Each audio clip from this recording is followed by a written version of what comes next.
قسطنطنیہ کا باہر والا علاقہ ابنائے باسفورس کے ایک تنگ سے سمندری راستے پر مشتمل تھا۔ نیچے سی آف مارمرا یعنی پھر سمندر اور اوپر گولڈن ہان یعنی تیسری طرف بھی پانی، لیکن یہ گولڈن ہان قسطنطنیہ کا ایک کمزور پہلو بھی تھا۔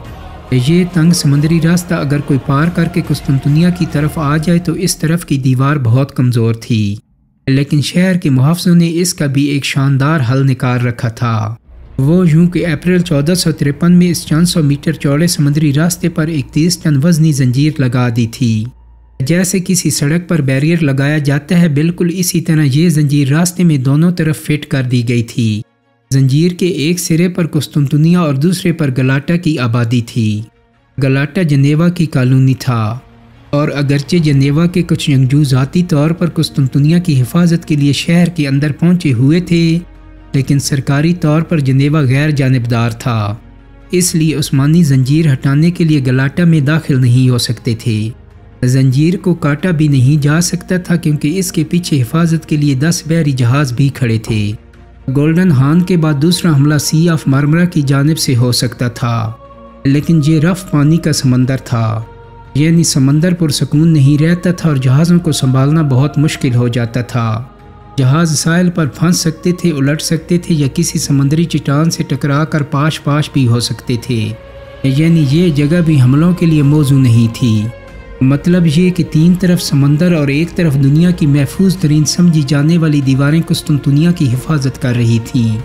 اب قسطنطین نے صرف یہ کرنا تھا کہ وہ اپنی فوج کے ساتھ شہر میں بند ہو کر بیٹھ جائے، اور جب دشمن ایڈرین سے 140 میل کا تھکا دینے والا سفر کر کے قسطنطنیہ پہنچے تو قسطنطین اسے جنگ میں مسلسل الجھائے رکھے، اور اس وقت تک الجھائے رکھے جب تک وہ اور اس کی فوج سخت گرمی، بھوک، پیاس اور بیماری سے ادموئی نہ ہو جائے۔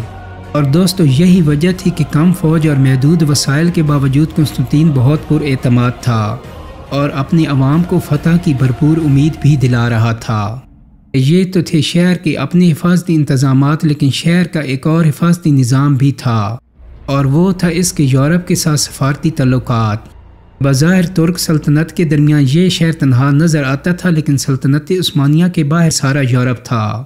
اگر پوپ نیکولس 5 صلیبی جنگوں کا اعلان کرتا تو سارا یورپ قسطنطنیہ کی مدد کے لیے آ سکتا تھا، لیکن اس کے لیے پوپ کی قسطنطنیہ سے ایک شرط تھی، اور وہ یہ کہ قسطنطنیہ کے آرتھوڈاکس فرقے کو کیتھولک میں ضم کر کے اس کی الگ حیثیت ختم کر دی جائے۔ قسطنطنیہ نے یہ شرط بھی ان دنوں قبول کر لی تھی، اور پوپ کا ایک نمائندہ کارڈینل ایسوڈور 200 یا 300 تیر اندازوں کے ساتھ قسطنطنیہ پہنچ بھی چکا تھا، اور 12 دسمبر 1452 کو ہیگا صوفیہ کے چرچ میں ایک تاریخی تقریب میں دونوں چرچ ایک ہو گئے تھے۔ اب یورپ سے قسطنطنیہ کی مدد کے لیے کسی بھی وقت صلیبی فوج آ سکتی تھی، لیکن ایسا ہوا نہیں، کیونکہ پوپ کی تمام تر کوششوں کے باوجود بھی کوئی یورپی طاقت عثمانیوں کے خلاف جنگ پر راضی ہی نہیں ہوئی۔ وجہ یہ تھی کہ 15ویں صدی کے یورپ میں مذہبی جوش بہت کم ہو چکا تھا۔ سلطان کے والد کے دور میں صلیبی جنگوں میں شکستوں کے بعد اب پوپ کا بھی پہلے جیسا اثر نہیں رہا تھا۔ یورپی طاقتیں اب مذہب سے زیادہ اپنے مفادات کو دیکھتی تھیں، اور ویسے بھی جنگی لحاظ سے اس وقت کسی عیسائی ریاست کے لیے اس وقت کی سپر پاور سلطنت عثمانیہ سے ٹکرانا کوئی بچوں کا کھیل نہیں تھا۔ سلطان ہنگری اور دیگر یورپی ممالک سے امن اور تجارت کے معاہدے پہلے سے کر چکا تھا۔ یہی نہیں بلکہ سربیا جو سلطان کی باجگزار ریاست تھی، اس نے تو 1500 کے لگ بھگ عیسائی فوجی بھی سلطان کی مدد کے لیے بھیج دیے تھے، لیکن ایک چھوٹی سی مدد بہرحال قسطنطنیہ کو بھی ملی۔ وہ یہ کہ جنوری 1453 میں جنیوا کا ایک مشہور جنگجو کمانڈر جسٹینیانی اپنے 700 جنگجوؤں کے ساتھ قسطنطنیہ پہنچ گیا۔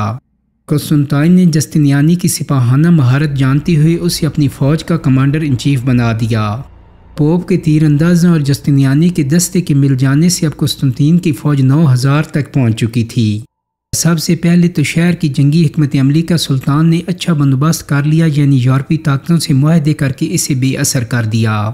اس کے بعد قسطنطنیہ کی فوج دیواروں اور سمندری پوزیشن سے نمٹنے کے لیے سلطان نے جو تیاری کی وہ کچھ یوں تھی۔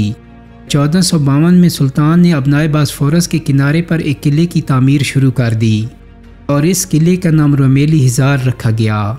پرجوش نوجوان سلطان نے خود مزدوروں کے ساتھ محنت کر کے صرف 4.5 ماہ میں یہ قلعہ کھڑا کر دیا۔ قلعے میں توپیں لگا کر کوئی 400 سپاہی بھی تعینات کر دیے گئے۔ اسی قلعے کے عین سامنے باسفورس کے ایشیائی کنارے پر ایک قلعہ اندولو ہزار سلطان کے پردادا باجدید اول نے پہلے ہی بنوا رکھا تھا۔ اس قلعے میں بھی توپیں اور فوج لگا دی گئی۔ اب دونوں قلعوں کے درمیان سے